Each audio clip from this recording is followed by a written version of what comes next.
علوم کو پھیلانے کے لیے رسول اللہ صلی اللہ علیہ وسلم کے مشن کی ترویج میں، علم لدنی کی ترویج میں، آسمانی علوم کی ترویج میں جو سلاسل کام کر رہے ہیں ان کی تعداد تقریباً 200 ہے۔ ہر سلسلے نے اپنے سالکین کے لیے کورس بنایا، سلیبس بنایا، اور اس سلیبس میں اللہ تعالیٰ کے اسماء کو براہ راست شامل کیا۔ مختلف سلاسل میں مختلف اللہ تعالیٰ کے نام کا، اللہ تعالیٰ کی آیات کا، صورتوں کا ورد کرایا جاتا ہے، اور ورد کے بعد مراقبے کی تلقین کی جاتی ہے۔ مراقبے سے پہلے اسماء الہیہ کا ورد یا قرآنی آیات کا ورد یا درود شریف کا ورد اس لیے کرایا جاتا ہے تاکہ سالک کے اندر انوار و تجلیات کا ذخیرہ ہو جائے، اور اس ذخیرے کی بنیاد پر جب سالک آنکھیں بند کر کے، کان بند کر کے، ذہن کو یکسو کر کے اللہ کی طرف متوجہ ہوتا ہے تو وہ انوار و تجلیات کا ذخیرہ اس کی پرواز میں اس کے کام آتا ہے۔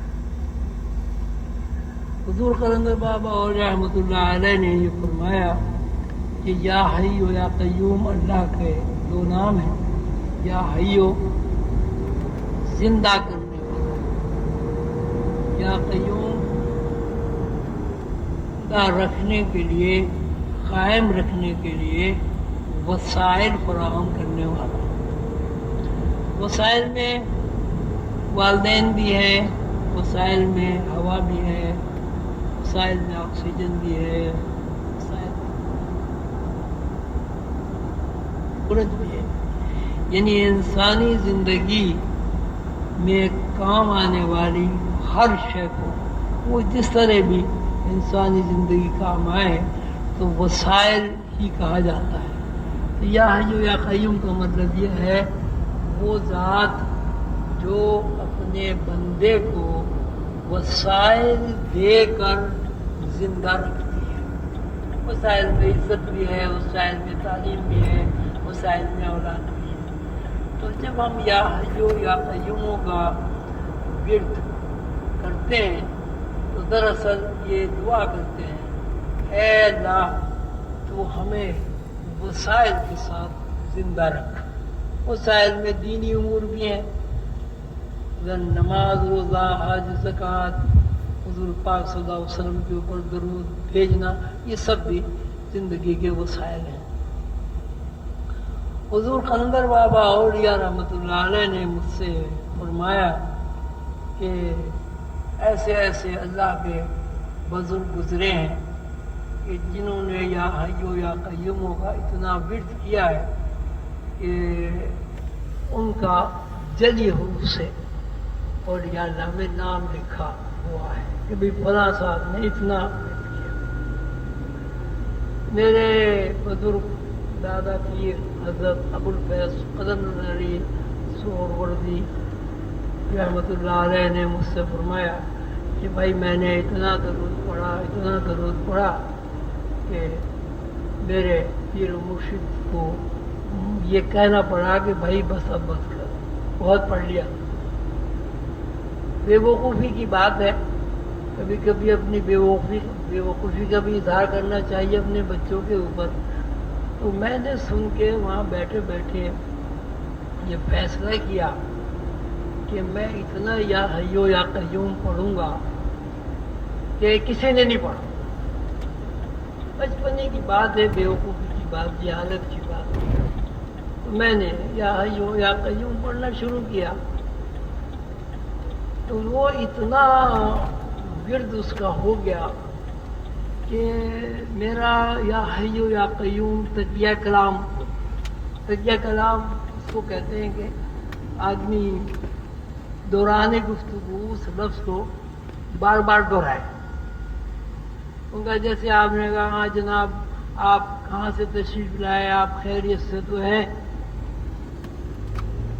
اور کوئی بات کہہ دی، چنانچہ گویا کہ اس قسم کی. تو میں جب بات کرتا تھا تو بات کرتے کرتے یا حیو یا قیوم، بھئی آپ کیسے ہیں، خیریت سے ہیں، کہاں سے آ رہے ہیں، یا حیو یا قیوم، آپ نے کھانا کھا لیا، یا حیو یا قیوم. تو بڑا اس کو روکنے کی کوشش کی، لیکن وہ چونکہ دھن سوار تھی، جنون سوار تھا کہ سب سے زیادہ ہی پڑھنا ہے یا حیو یا قیوم. پھر مسئلہ یہ ہوا کہ بات جا کے بیٹھے تو وہاں بھی یا حیو یا قیوم منہ سے نکلنے لگا. بڑی پریشانی ہوگی، تو بڑی بے ادبی گستاخی بہانے میں بیٹھ گیا آدمی. پھر میں منہ پہ رومال لے باندھ کے جانے لگا. پھر آخر پھر وہ اللہ تعالیٰ نے سمجھ بوجھ دی کہ بھئی یہ تو بے ادبی گستاخی ہو رہی ہے. پھر آہستہ آہستہ وہ کنٹرول ہوا.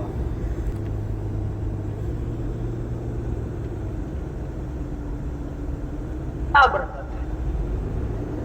میں کہا یار مجھے بھی برکت یہ نظر آ رہی.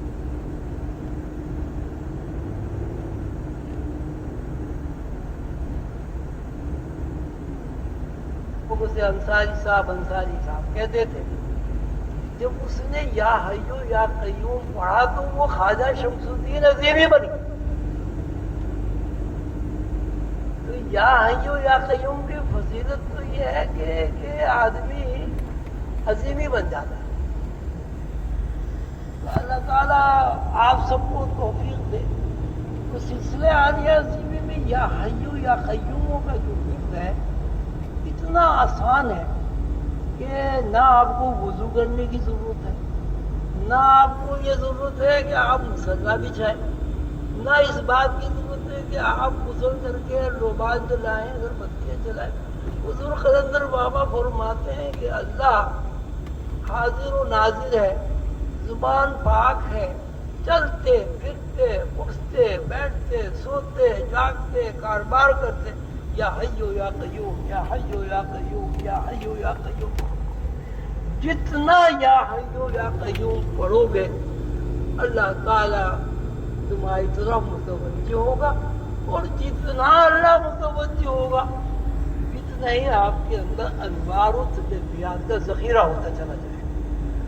انوار و تجلیات کا ذخیرہ جس بندے کے اندر ہو جائے تو ظاہر ہے وہ تو پھر فرشتے بھی اس کی طرح متوجہ ہو جاتے ہیں. حضرت بایزید بستامی کا ایک بڑا مشہور قصہ کتاب میں ہے، آپ لوگوں نے پڑھا ہوگا کہ وہ سیر کے دوران عرش پر پہنچ گئے. وہاں یہ دیکھا کہ فرشتوں کی قطاریں لگی ہوئی ہیں، کوئی رکوع میں ہے، کوئی سجدے میں ہے، کوئی قومے میں ہے، کھڑا ہوا ہے. تو انہوں نے کہا کہ اسی میں فرشتے، کروڑوں فرشتے، جو سجدے میں ہے سجدے میں پڑا ہوا ہے، جو رکوع میں ہے رکوع میں ہے، جو کھڑا ہوا ہے وہ کھڑا ہوا ہے.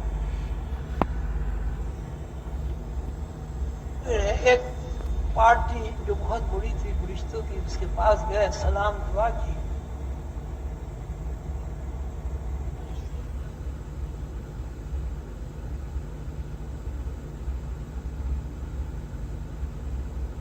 اللہ کو دیکھا، یا تمہیں اللہ نظر آ رہا؟ تم کہ نہیں، اللہ تو ہمیں نظر نہیں آ رہا، بس ہم سجدہ کر رہے ہیں. تو بھئی کسے سجدہ کر رہے ہو؟ تو فرشتوں نے کہا کہ بھئی ہمیں آواز آتی ہے اللہ کی کہ میں یہاں ہوں. بس جدھر سے ہمیں آواز آتی ہے بس ہم اسی طرف اپنے ذہن لگا لیتے ہیں. تو انہوں نے کہا بھئی اس وقت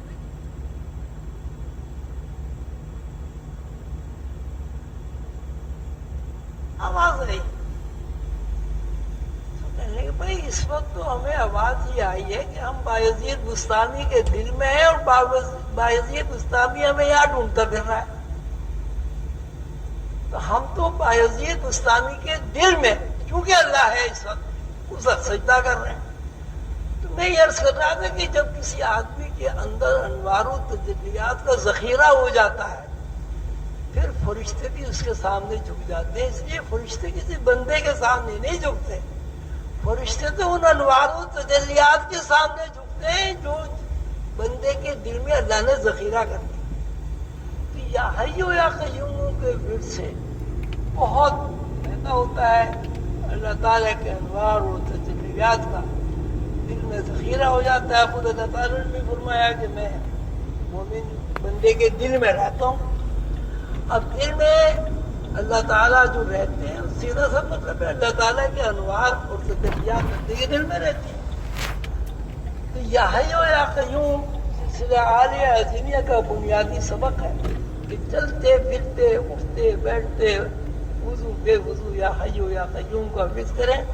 بڑی عجیب بات ہے اور میرے خیال ہے تھوڑا سا ہمیں اس بات پر نادم بھی ہونا چاہیے، شرمندہ بھی ہونا چاہیے کہ اتنا آسان عمل ہے لیکن ہم اس کو بھی پورا نہیں کر پاتے.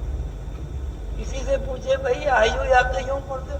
ہاں کبھی یاد آ جاتا ہے تو پڑھ لیتے ہیں. حالانکہ کتنا آسان ہے. بھائی آپ گاڑی میں جا رہے ہیں، خام خواہ بیکار دماغ میں 20 قسم کے خیالات آ رہے ہیں، شیطانی وسوسے واہیات. بھائی یا حی و یا قیوم پڑھ لو. بھائی بس میں جا رہے ہو یا حی و یا قیوم کا بھی شروع کر دو. بھائی گھر میں بیٹھے ہوئے ہو یا حی و یا قیوم. مقصد یہ نہیں ہے کہ آپ دوسرے کوئی کام نہ کریں. ساری اوقات میں اگر آپ یا حی و یا قیوم کا ورد کریں گے تو اس کا نتیجہ یہ نکلے گا کہ آپ کا ذہن اللہ کی طرف متوجہ ہوگا. اور جب کسی بندے کا ذہن اللہ کی طرف متوجہ ہو جاتا ہے تو دل میں اللہ تعالیٰ کے انوار اور تجلیات کا ذخیرہ ہوتا ہے.